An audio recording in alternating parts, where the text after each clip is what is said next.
Hi, welcome to Curtain Call. I'm Hedy Weiss, theater and dance critic for the Chicago Sun-Times. And today my guest is Joanie Schultz, an extremely busy Chicago director who I think now has one of the hottest properties under her belt, about to open at the Goodman Theatre. It's called Venus in Fur. It's by David Ives, and it's naughty. It is naughty. It's a naughty play. All of our parents are very proud. Let's just start with what this play is about and what it's based on.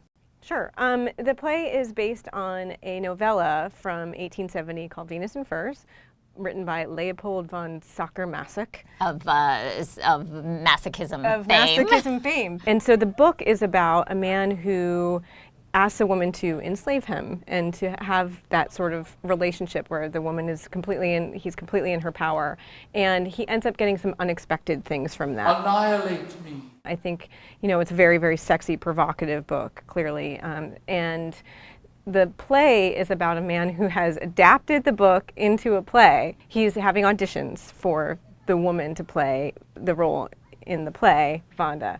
And when we meet him, it's the end of a very long audition day, and he's not found anyone to play this role, and he's exhausted and exasperated, and knock, knock, knock, this woman enters. I bet you read it! She doesn't seem like who he wants in the role, but she ends up being unexpected and in all sorts of ways, and pretty amazing, and their relationship develops as they read the play together. Okay. So there's two actors, but there's kind of four characters because we go in and out of the play within the play and the play.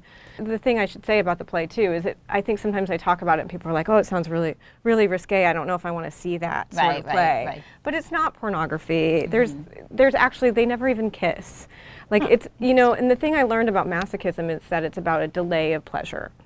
And so I think that's one of the reasons why the suspense really is helped drawn out and really it stays very taut because there's this delay of pleasure that you don't see them come together. Interesting. You see them sort of play around with, are we going to or not? Mm-hmm. So how did you get this assignment? Is this something you went after, or is this something that you were tapped for because somebody thought you were the right person? I feel really lucky, actually, that Robert Falls gave me this play.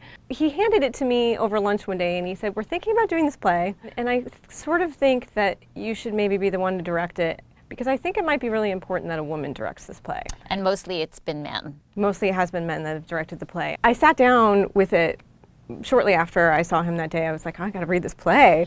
And I thought I would just read part of it because I had something else to go do, and I couldn't put it down. It's very suspenseful, so it's, it really keeps you going and keeps you wondering what the next thing that's gonna happen between them is.